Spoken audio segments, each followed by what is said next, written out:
Graffiti vandals can be hard to catch. It's a huge problem.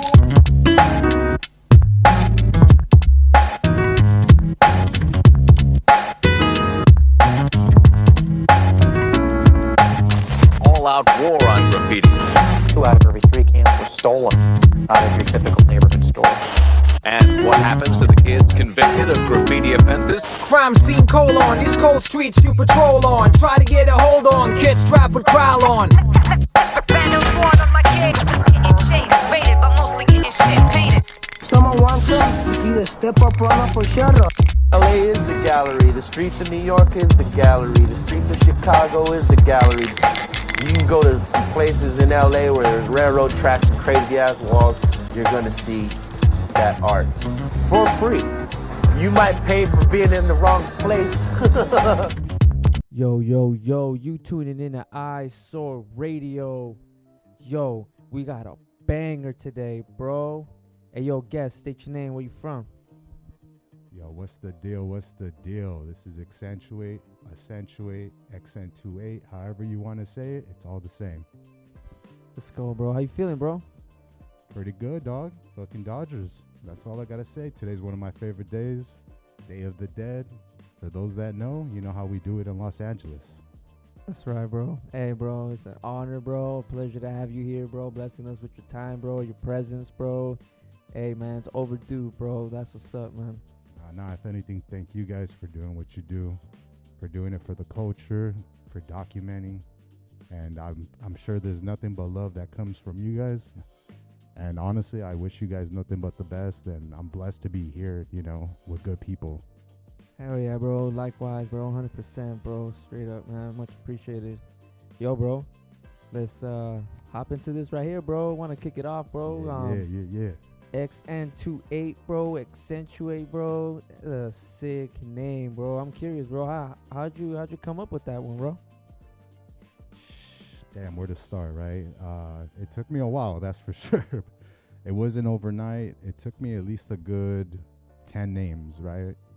And I wanted something that was like an anomaly, something that was just completely different. My prior name was way too common, and I noticed that was something that I needed to focus on. So I always wanted a name that had numbers and letters. An example that I always thought was pretty dope was Design 9. Something like that, bro, you can always remember, you know? I wanted a name that if I went to the other side of the world, you would be able to know there's only one of those type of people, and there's only one person that's actually throwing that strike up.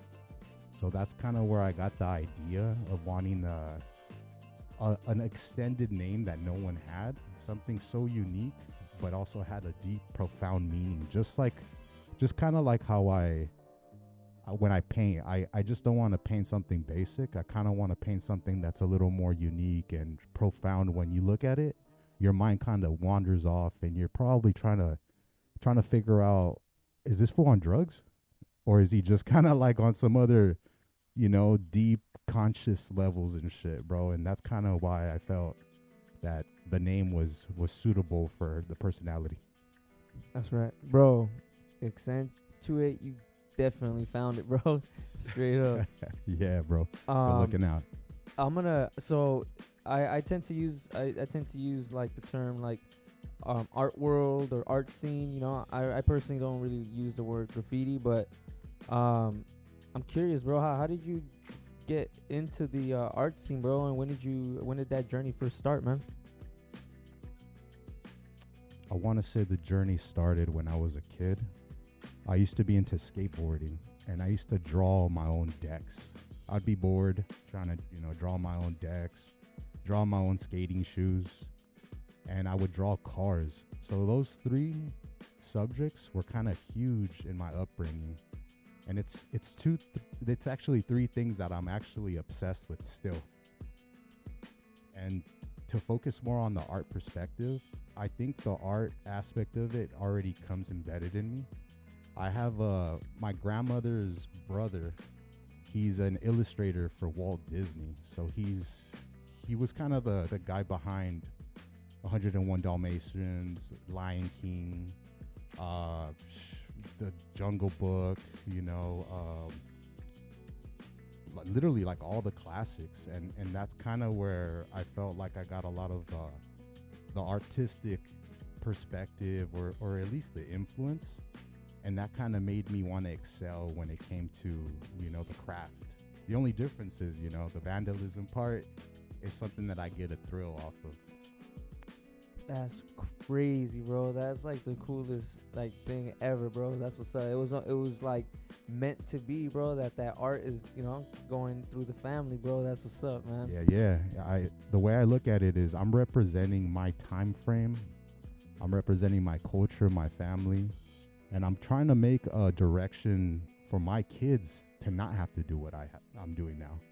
I'm trying to open doors so they can just focus on, becoming better artists, understanding different avenues, and understanding that you don't have to just do this.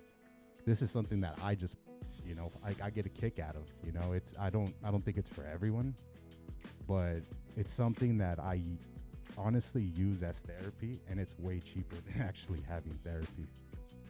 You ain't lying, bro. It's self-healing, if that, bro. You know what I'm saying? Like, as opposed to talking to somebody, bro. You're kind of like, it's like that intimate moment in a sense, if you will, and it's super dope, bro.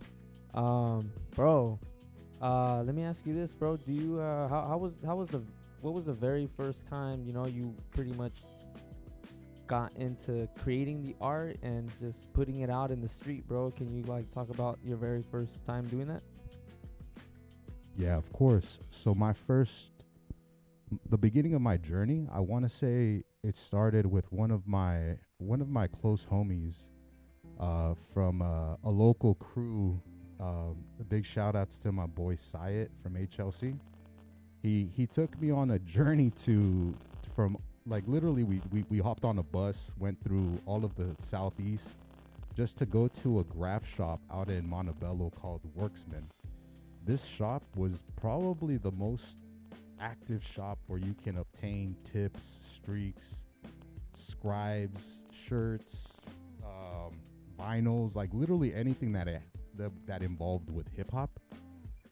That was the spot to go to, bro. And that's kind of where it opened my mind to how broad hip hop was. And not to mention, like, to me, music is a big deal in my life.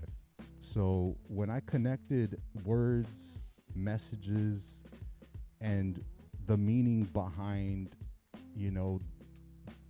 I guess graffiti, vandalism, whatever you want to call it, it's just not one thing. It's not like a black or gray type of thing. There's so much gray area, and I think because it was such a big avenue and so many lanes of it, I fell in love with it, bro. Just bus mobbing or just hopping on a bus, going to a Home Depot to rack a bunch of tips. I would come out with like 2 big ass bags of different tips, bro, and that's something I loved, I didn't know I was racking. I just thought I was gonna go collect a bunch of tips that I need for later, and that's kind of what got me into graff from an early start. Can you talk to us a little bit about where you grew up? Yeah. So I grew up in the southeast section of Los Angeles. So I guess the way to map it out would be Pico Rivera, Whittier, Bellflower, Downey. Huge shout out to the city of Norwalk, because that's one of those cities that's anti-graffiti, and there's so many underrated writers out there that have to struggle a lot with the balance of law enforcement and gangs, because it's a lot more pro-gang out there than graff. Did you have any mentors coming up in graff? Yeah, actually, I was blessed enough to have some pretty solid mentors that are still my mentors to this day. One of my mentors that I'm really stoked to know that this is not only a mentor, but he's also a brother, is my homie Ray's from AUB. He, at first, I'm sure he didn't like me, but once we connected, he kind of just put me under his wing and just started showing me the ins and outs. Any question that I had when it came to like painting characters, or even something so simple like painting fast. That's the guy that actually put me down with that.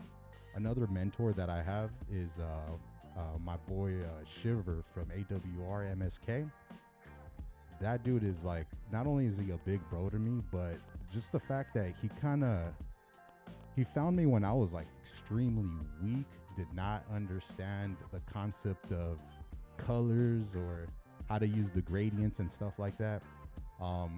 He'll pull me to the side and give me about an hour or two lessons of how circle, triangles, and squares are all sacred patterns and sacred geometry, and how it all kind of, these are like the best ways to understand every single object that exists in our world. By using those, you're able to draw anything. And I also want to make sure that I shout out my boy Help from AUB. Man, if there's anyone I can say that is a solid dude, solid leader, it would definitely be Help from AUB. Another shout out would be for Skill from UTI. Just the way he organizes, the way he selects members, the way he just contributes to the graff, to the underground scene. This is not an ordinary dude. This is definitely a figure that is not only a pioneer, but definitely leaving one hell of a legacy and a legendary figure in my perspective. Was AUB your first crew? AUB was not my first crew. My first actual crew, I would say, was a crew that I started with 3 other friends, solid homies.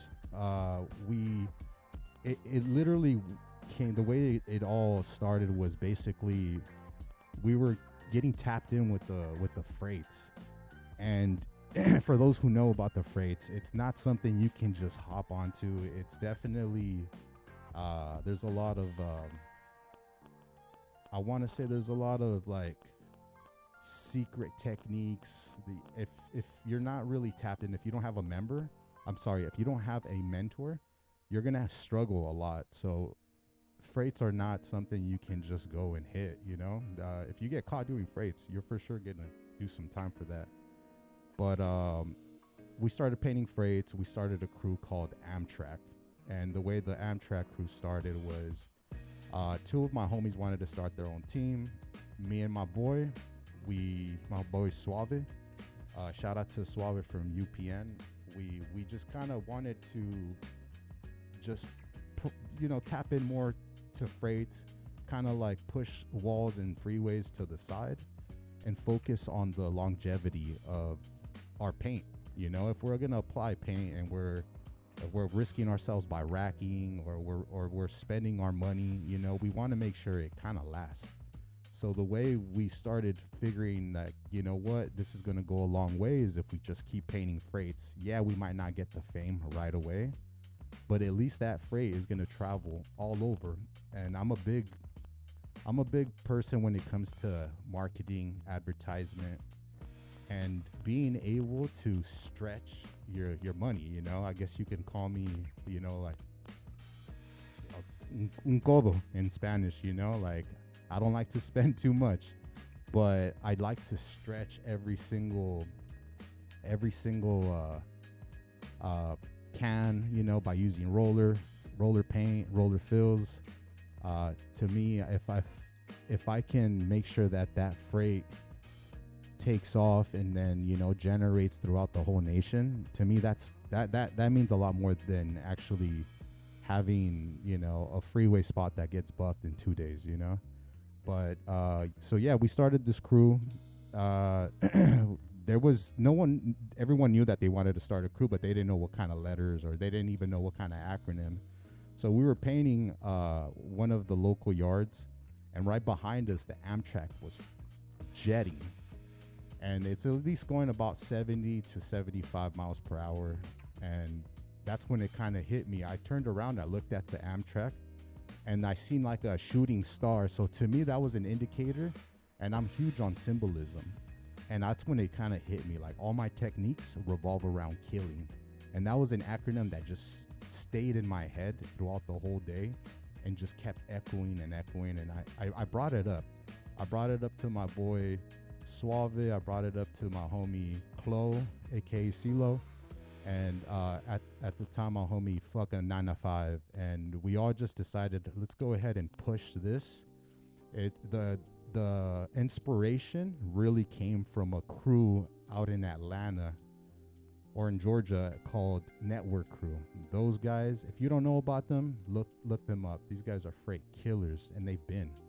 The best way to describe Amtrak would be three crews. It'd be Network Crew, which was one of the ideas that, an example that we wanted. MTA Crew, which is a transit system, and the old buses, the RTD, which there's a crew called RTDK. So that's kind of where we got the influence, and mashing all three of those crews together is the concept of Amtrak. Another acronym that Amtrak, one of my favorite, we also go by Los Amtraks since we're in the Los Angeles area and we're planning to venture off to different states.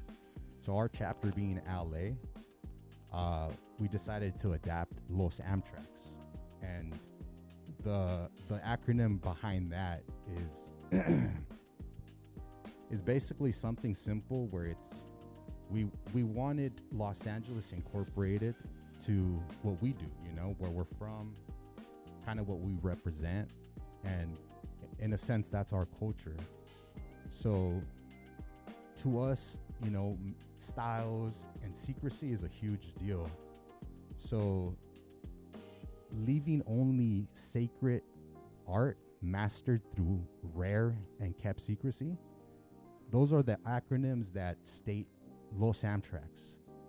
And that's kind of what the foundation of our little small crew is based off of. So that's kind of how you can consider that my first actual crew that we started. But my real established crew would be AUB out in Orange County. Big shout out to all the AUB members. Those guys have been nothing but an inspiration since the first day I got put on. Even prior to that, like I mentioned, I'm from the Southeast LA, and as a teenager, I used to get into a lot of dumb shit. So my parents got fed up with my shit. They decided to go ahead and ship me away, and I ended up out in Anaheim. I went to school out there for a bit. I was trying to understand, the difference. I noticed there was a lot more opportunity, and at the time I didn't take advantage of that. So I would couch surf, and I would go live with all my homies, and every week I'd be couch surfing to a different spot because I was just rebelling. But at the time I couldn't understand that, my folks were trying to give me a better life. So I end up getting locked up. I end up in Maine. I had to do community service, and I came across a rider while I was doing Caltrans. I was catching a scribe, and out of nowhere, the dude kind of he looks at me. He's like, "Yo, little homie, can I get that scribe?" And I'm thinking to myself, this guy's either gonna fucking rat me out, or he's probably like he bangs, or he might have used to been a writer. Turns out it was my good homie Beef One from a crew called TNO in Orange County. At the time, TNO was killing it, and these guys were like scribe masters over there. So I tapped in with him. We kicked it for a bit, and then he brings me out some black books. So when I seen the black books, everything in Orange County gets buffed fast, and they're so damn strict out there. So you don't really got time to rock out there. So when I was looking through these black books, something that stood out to me was the AUB crew. These guys were on a whole different level. These dudes were doing masterpieces. My bad. And that's where I got not only inspired, but I was heavily influenced with a lot of their style. it wasn't just style too. I want to say it was the innovation that they were doing and the way they were pushing the boundaries, knocking down walls, and creating their own different styles that I like blew my mind. And I have a lot of influence from a lot of members from the AUB crew. Like back to that question you had asked me in regards to my influences, if I can go back, one of my first memories of graff, I want to say I was anywhere from like 5 to 6 years old. I would go to family parties anywhere from like South Central, East LA, West LA, and something that always kind of like stayed in my mind was I seen this guy, his like, you know, scribes, tags and stuff was this dude named Jin 1. Next to that tag there was a tag, the TNT, and that was a crew. At the time I had no idea. For some reason I connected it to, you know, like the Looney Tunes. You see the Acme, you see the little boxes, you know, the detonators. And for some reason I always was just baffled in why would someone, you know, strike that up. And at the time it didn't make sense to me that was a whole entire squad. So once I got older, you know, that's the first memories of me actually seeing graffiti. And for some reason that just kind of stayed in my mind a lot more than any of the graffiti out there. As I got older and started actually paying more attention to who's up and what's been rocking and whatnot, I have to say, hands down, the TNT crew has been one of the most influential crews, members, and friendships that I have actually ever came across. And a huge shout out to the TNT crew. Much love. We chilling with the one and only Accentuate, bro. We're gonna go a quick little break, bro. We're gonna tap back in, bro, and continue on. Yo, Eyesore Radio, bro. Let's go.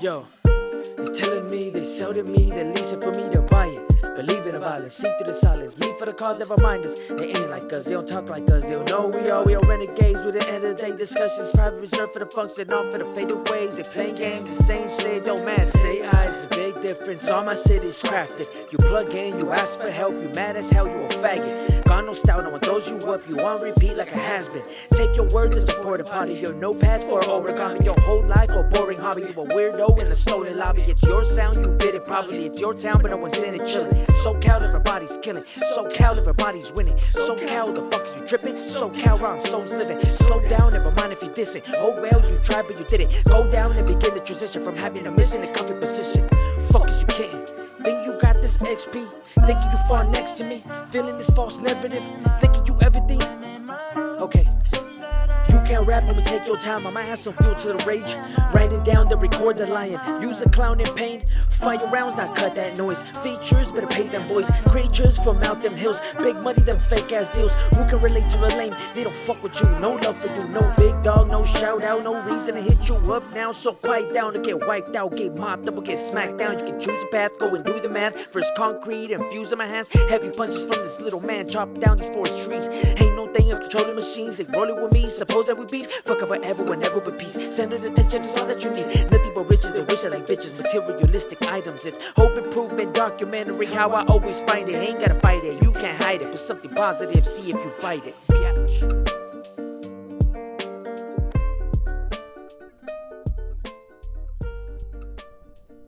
Yo, we back. Yo, we chilling with the one and only Accentuate, XN28. Yo, bro, how you feeling, man? Feeling good, man. Feeling blessed. Hell yeah, bro. Can't stress you enough, bro. It's a pleasure. It's an honor, bro. Yo, bro. Question, man. So, Accentuate's about to go and hit the art scene, bro. You freestyle it, or you already have it like mapped out, ready to go? That's a good question, bro. I want to say, well,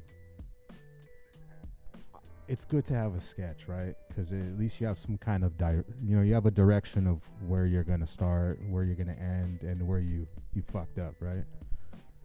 But for me personally, if we're doing a production, I'm for sure going to have some kind of layout.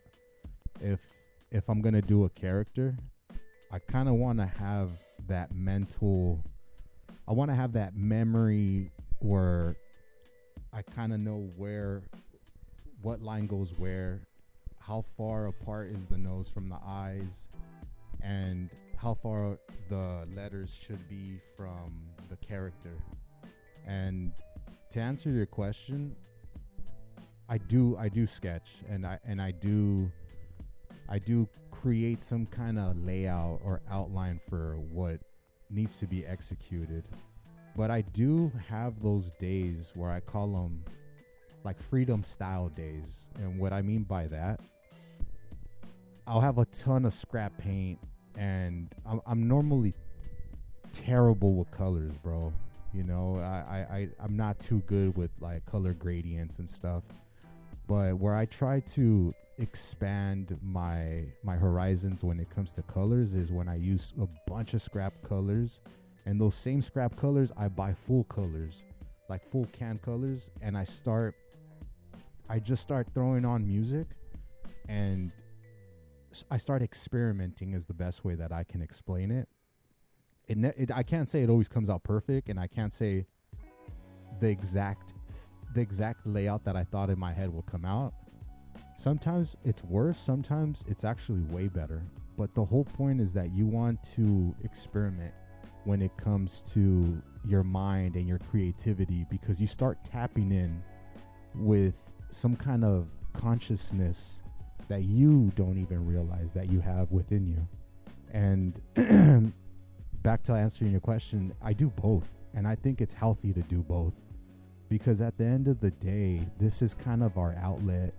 And how I mentioned earlier, this is our form of therapy. And when you go to therapy, you don't necessarily have bulletin points that you have to hit, You kind of freestyle stuff at some point. And the more you're free, which is the freedom style that I had mentioned, the more you feel relaxed, and the more you feel like a lot of your stress flies out the window. Damn. That's crazy, bro. Freedom, bro. Freedom prevails, if they say. Yes, sir. We need to stay free. Is it important, bro? Is it like vital to have to belong to a crew, bro? Or is it like possible to come up as a oneer, bro, in the art scene? I don't think you necessarily need to be part of a group to excel in the graff scene. The graff scene alone, you start alone, I mean, there's a few folks that might start with a crew, but you kind of want to earn your respect from everyone. And to get into a crew, normally you're a oneer, and being a oneer, don't get me wrong, being a part of a crew or crews, it's dope. You get a lot of support, love, and mentorship. But being a oneer, you're a lot more free. There's less drama. There's less restraint on your creativity. Once you reach those levels where you're able to be a part of a team of represent, my bad. Like a place where you're able to actually represent, then at that point, it's like being part of like a football team, a hockey team, a soccer team. It's not just you, it's teamwork at that point. When you're a oneer, all the credit just goes to you. When you're part of a crew, you're part of a bigger purpose at that point. Yo, bro. Bro, you're a heavy hitter, bro, in the art scene, bro. Help me out with something, bro. A, you write? Or Hey, bro, you graff? Is there a difference, bro, between one of those? So the difference between graff and, like writers, the original term comes from writers, because it comes from wall writers. And a lot of people feel like they're, they, in a sense, I guess in this point it could be depending on who you speak to.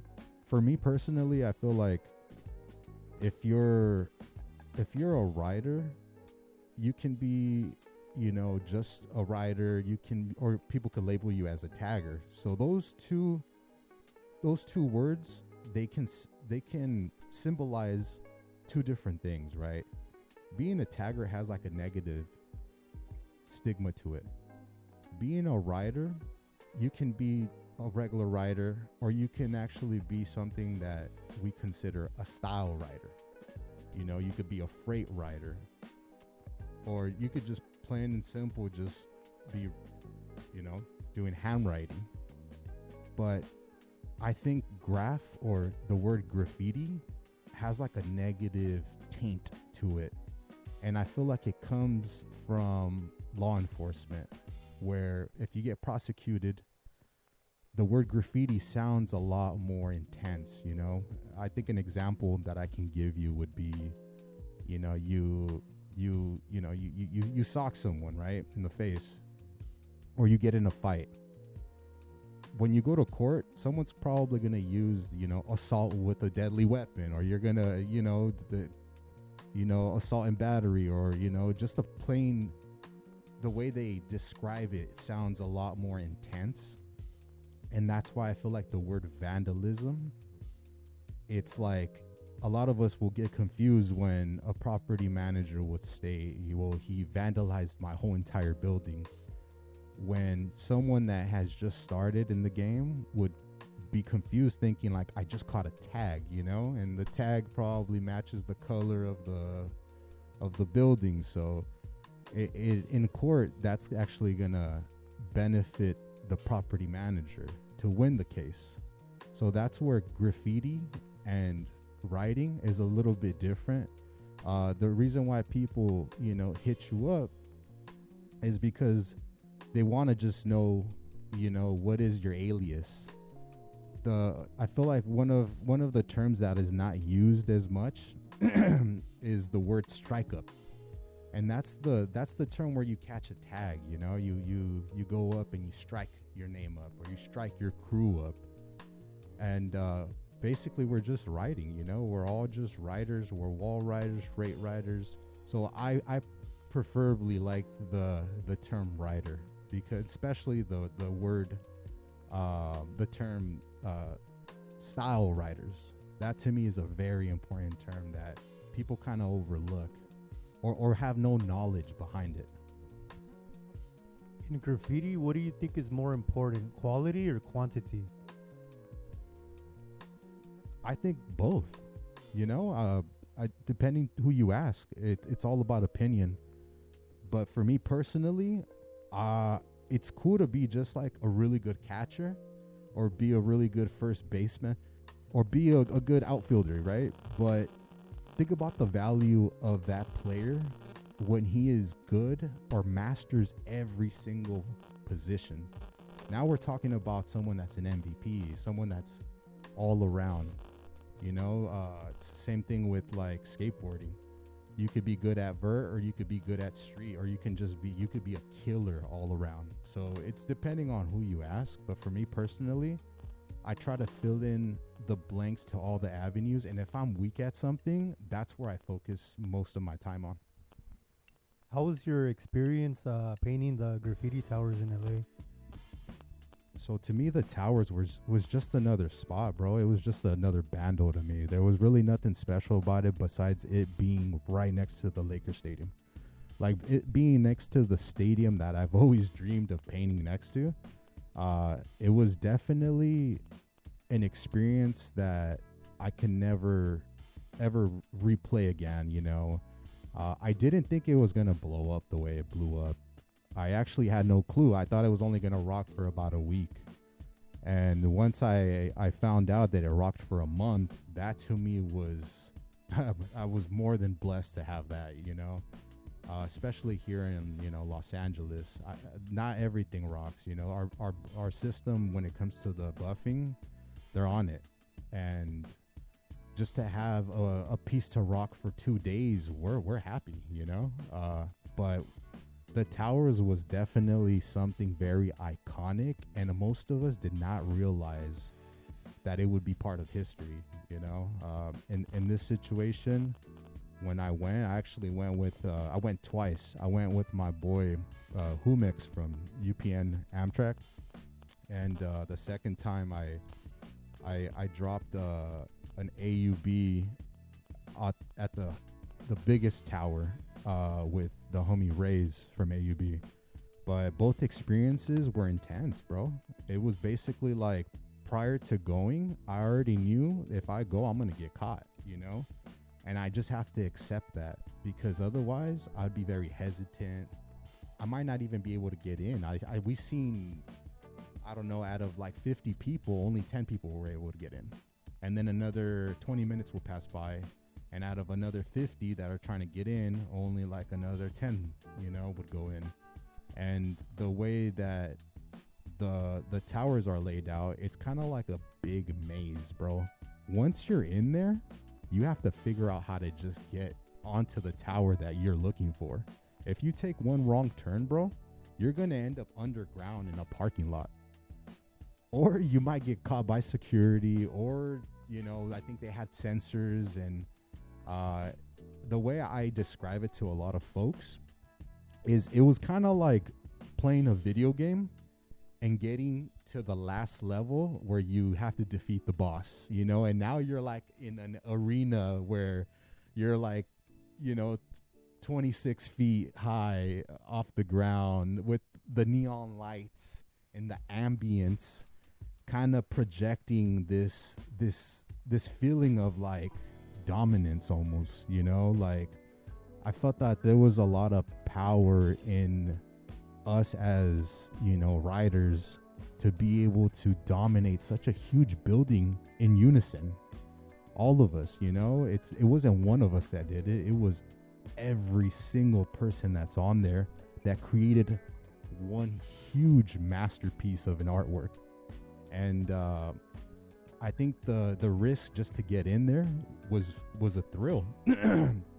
Someone like me, that's kind of what I look for, you know, that adrenaline rush.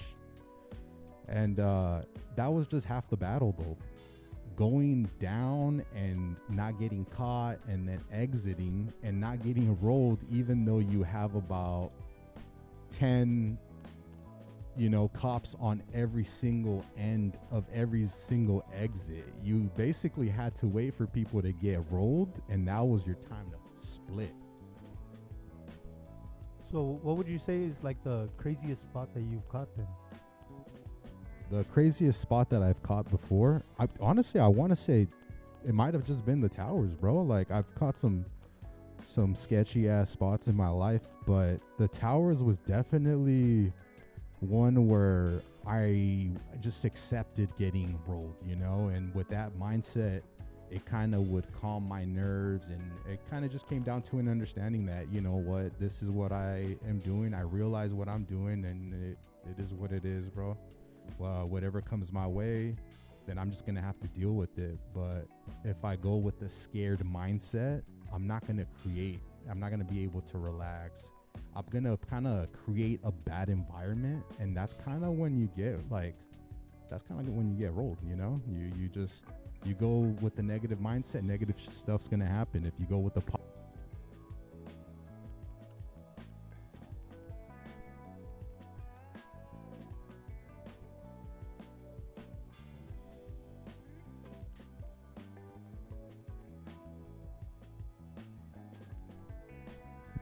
I think it's back on. But yeah.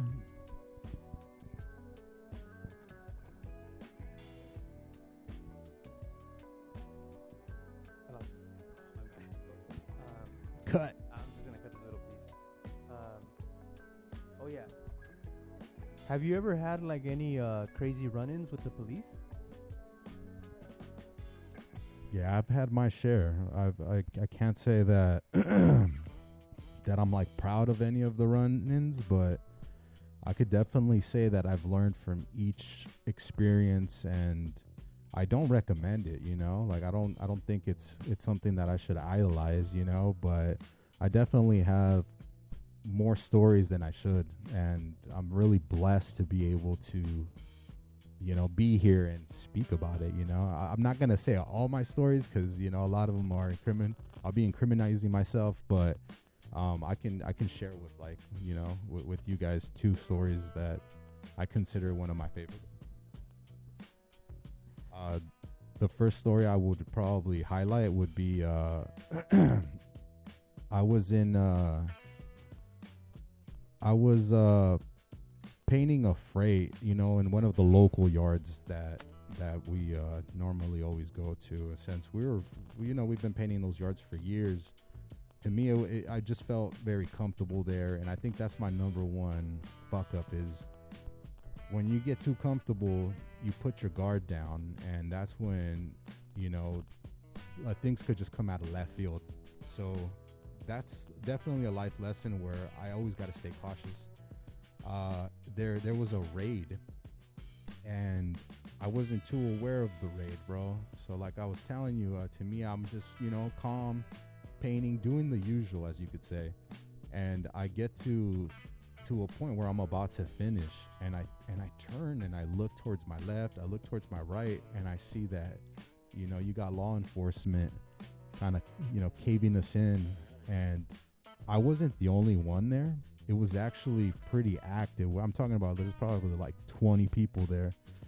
And I know the yard so damn well that the minute I see both sides and I start noticing everyone's panicking, I end up just calmly grabbing my paint, and then I start walking, then I start power walking, and then I start, you know, jogging, and I get to a point where I'm sprinting to an exit that we call the rat hole. And the reason why we call it the rat hole is because it's a hole that goes underneath a huge wall that no one knows about. Unless you've been painting there for years, you're going to be pretty familiar with what the spot that I'm talking about. So we move all these like tumbleweeds, and I go in through the rat hole. It just so happened to be that a significant rider, you know, Freight Killer, was there with us too, and he kind of just tagged along with us since he didn't really know about the rat hole. So once he seen that, like, I made a quick sharp left, he turned and was like, where the hell did these fools go? And that's when I peek out. I'm like, yo, come through, big dog. You know, you don't want to go that way, you know? So he ends up, I could see he goes from surprised to relieved to no questions asked. I'm going with these cats. These fools know what the fuck they're doing, you know? It's either I get rolled or we exit in this random hole. God knows where the fuck we're going to end up. So we end up in a field, and we start power walking towards our cars. Once we get into the car, we start noticing 2 choppers crossing the yards. So there's nowhere you can actually exit from at that point. You know, whether you're going through the emergency exit, as we call it, or you're hitting one of the 2 entrances, you're gonna be done. You know, you're gonna get rolled. And that day, a bunch of riders got rolled up. That's one story, and we're talking about this happened, well, you know, more than a decade ago. So I feel comfortable enough to actually, you know, share that with you guys. But another situation that I was in that I feel really blessed about was we were painting another local yard, and same situation, same scenario. I'm painting. It just so happens to be I do my tag, and I'm already doing, you know, like the last signature of it, and I get to a point where I always trust my gut, bro. If you don't trust your intuition, your sense, you know, something bad will happen. At least with me, that's the way I kind of work. So if I start getting like an empty gut feeling, and I start getting like a weird sense of like kind of like not sweating, but my pores start opening a little more than usual, that's when I have to turn around and, you know, double check to see what's going on. I get to a point where that feeling starts happening, and I look both ways. Sure enough, I see two guys in all black. These guys from a distance looked like they were just riders, and I couldn't really, you know, I couldn't really tell the difference between them and actual, you know, graphers. So when I seen them, I kind of just was, all right, it's just some more people coming in the yard. There was already about like 5, 6, 7 people in there.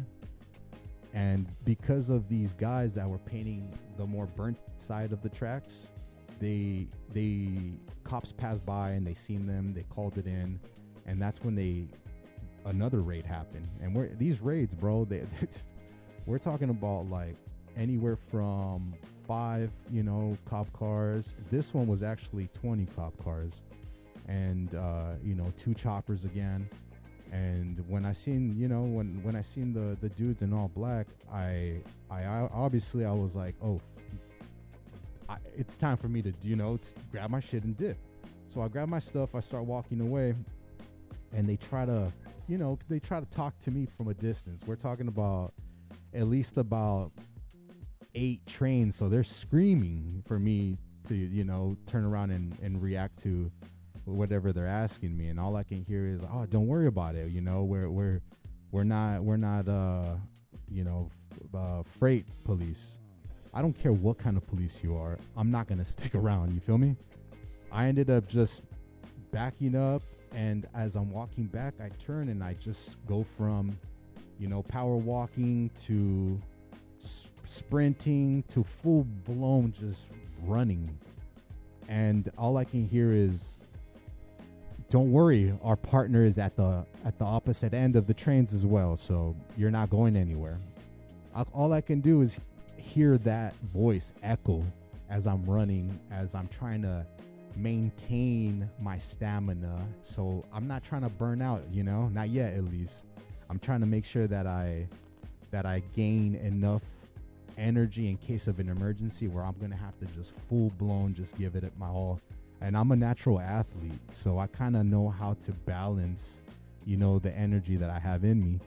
So I'm over here passing by riders, and I can't even speak, bro, because I'm so winded, and also I'm so like in shock, you know. I have to think fast. So they look at me and they just look away, and I'm just shaking my head like, nah, bro, you guys gotta dip, you know. I'm passing by so fast, they're rattling cans that they can't hear me. At this point, I'm just like, all right, fuck it. I get to the middle of the whole freight line, and I could see the partner that they're talking about. So when I look at him, there's more riders kind of closer to that end, and there's riders on the opposite end, and I'm like right in the middle, bro. So I look both ways, and then I hop in between the lines, and all I could hear is a loud horn. That horn happened to be a locomotive passing by, which was another line, and I only got like about 7 to 5 minutes to actually cross before it actually passes by me. So I noticed that. I put all the, you know, the pieces together, and I felt like, okay, this is my one and only chance to dip. So I cross, and sure enough, the minute I cross, the train passes by. I hop over a fence that's triple barbed wired. I get to a section where it's like a good quarter mile of straight industrial, like, you know, ammunition, and it's just the worst place for me to end up, bro. So I'm like, all right, I gotta do something about this, bro, because I can't be sitting here for too long. This is a sketchy ass spot, bro. If I haven't got rolled back there in the tracks, I'm getting rolled right here.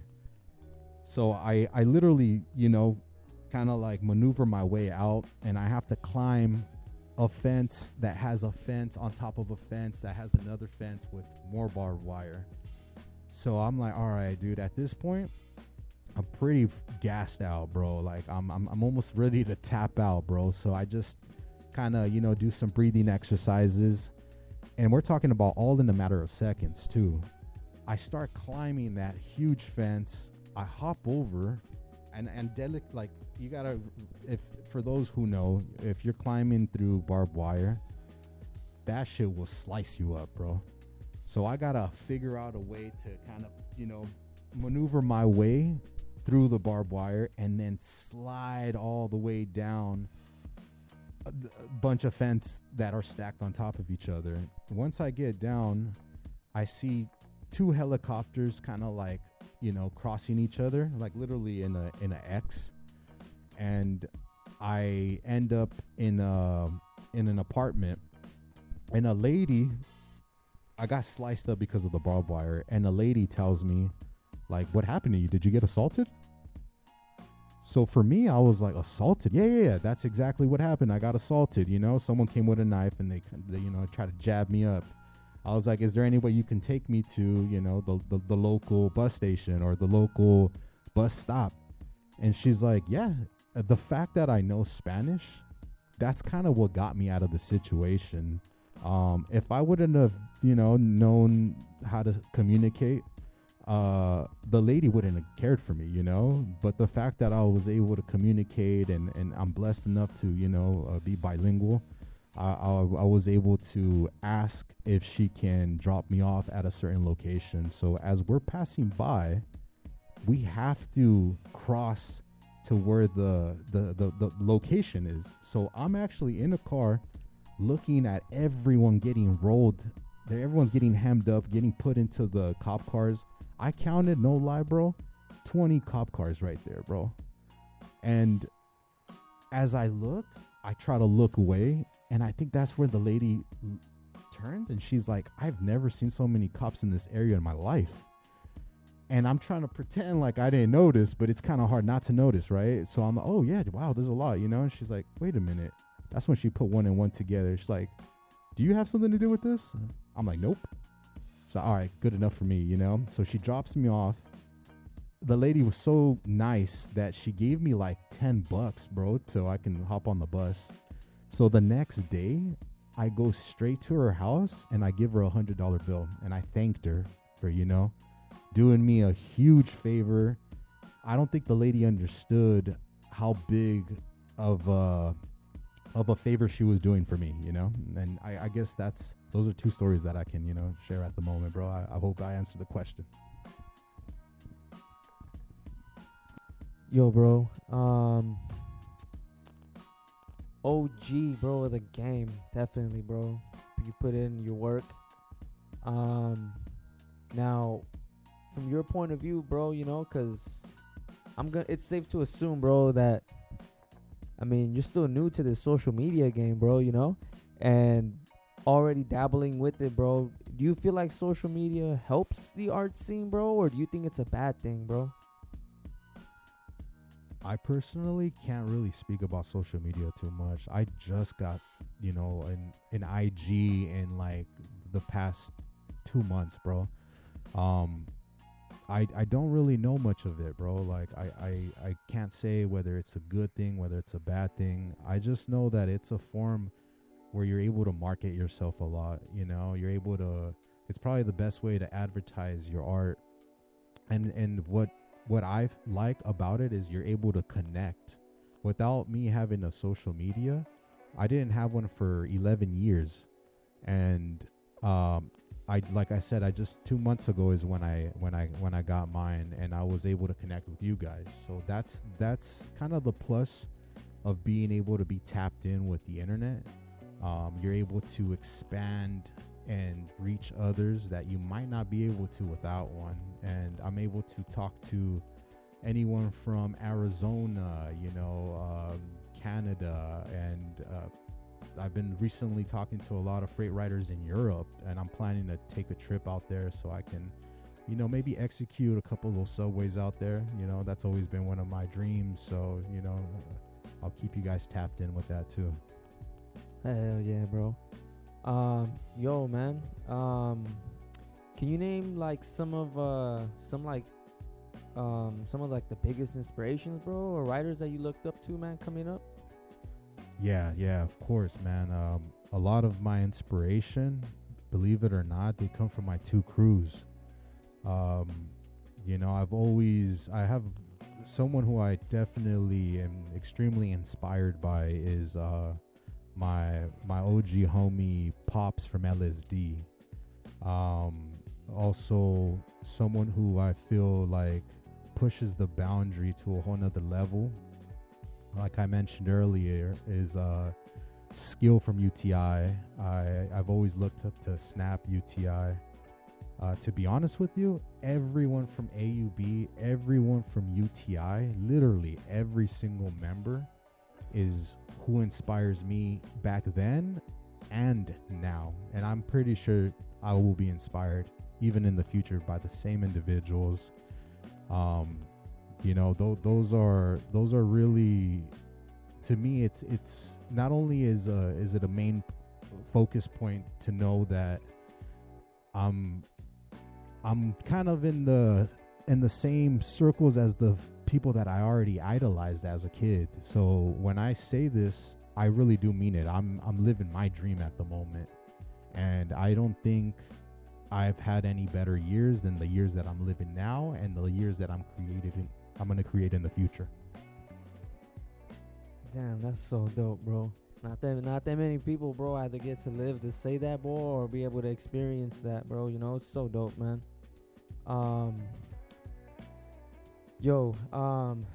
What are some of the biggest life lessons, bro, that graffiti's taught you, bro? That's an excellent question, bro. And I'm actually really glad that you asked this question, because to me it's very important to know that something that you're going to learn, you know, doing the craft and mingling with multiple personalities and individuals, is you're going to understand not everyone is rooting for you, not everyone is good for you, and you don't have to be cool with everyone. You know, that's something I learned, and I have a strong opinion on, because the minute my life changed is the minute I dropped all my fake friends, fake acquaintances, you know, anyone that would say that they're your boy, but will, you know, secretly talk shit or hate on the low, you know. Once you get rid of that, bro, it's like getting rid of cancer, you know. It's not going to spread, and you're only going to have positive people around you. When you have a positive circle and you bring one negative person, there's a good chance that negative person's not going to make it. So my recommendation would be, try to only have the people that show love, the people that really care for you, the people that are going to be there, you know, when you're down, when you're at your worst point. Because I've seen it for myself, bro. If I wouldn't have let go of all that heavy weight, bro, I wouldn't be able to elevate upward. So it's kind of like having a plane, you know, and it's a small plane, but you have too much luggage, you got to get rid of all the bad shit. Yo, bro, what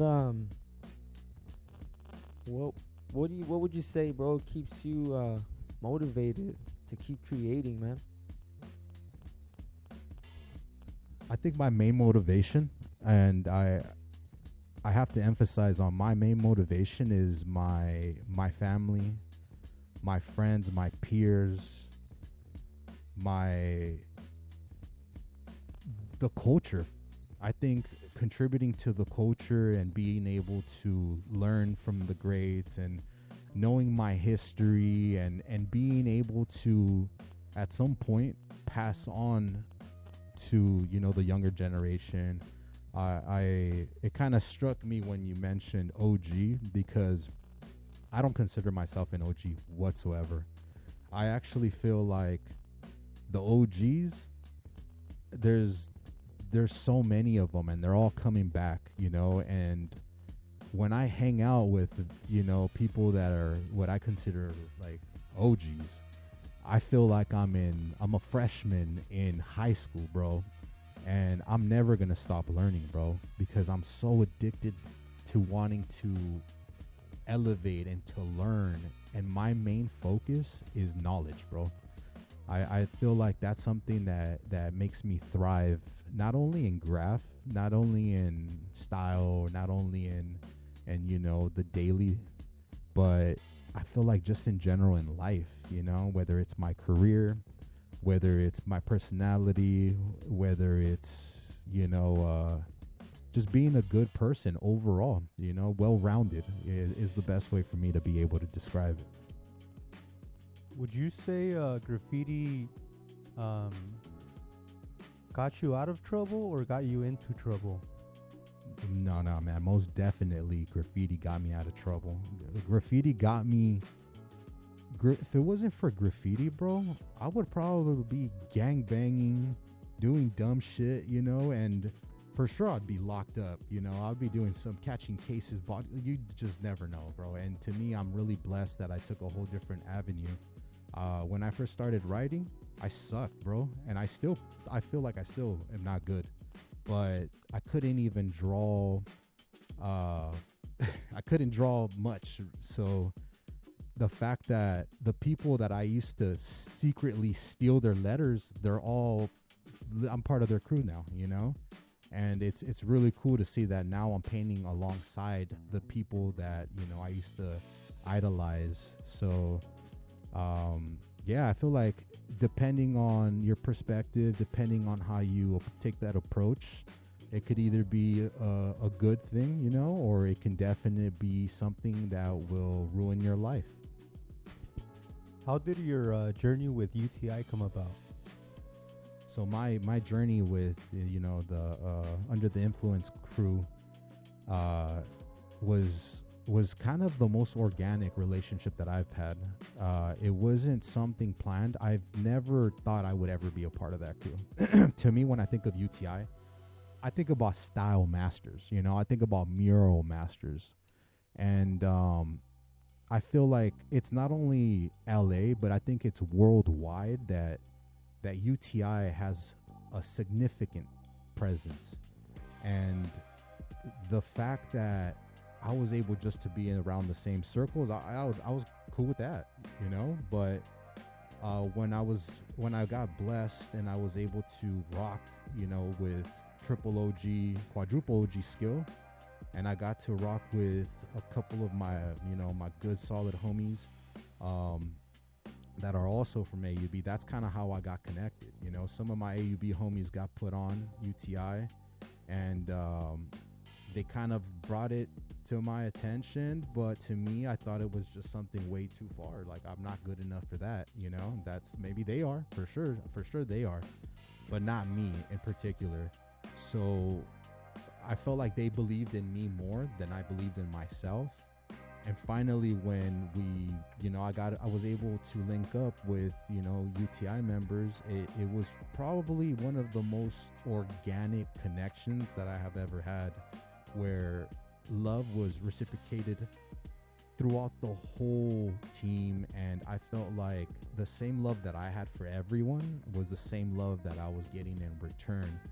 And just picture, being a basketball player, and you're in your local college, but out of nowhere you start, getting tapped in with all the Lakers, or whatever your favorite basketball team. And now you're not only practicing, but you're literally playing and contributing to the same team for the same outcome. And that's kind of the best way for me to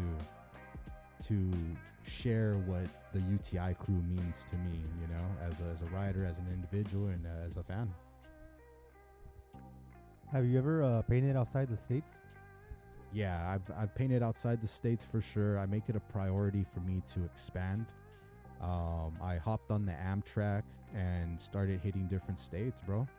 I felt like that was one of the cheapest ways for me to travel, and I'm able to, kind of like cover more grounds in the nation. But I've also painted out of the country as well, so that's something that I'm gonna take I'm gonna probably highlight that more than anything. Is one of my goals right now is just to focus on painting outside the country more than anything. To me, I love the States. The States is so much land to cover, and I will always be, traveling. But a priority for me at the moment would be to start going overseas, start going, to South America, Central America, anywhere that I feel like stuff will rock.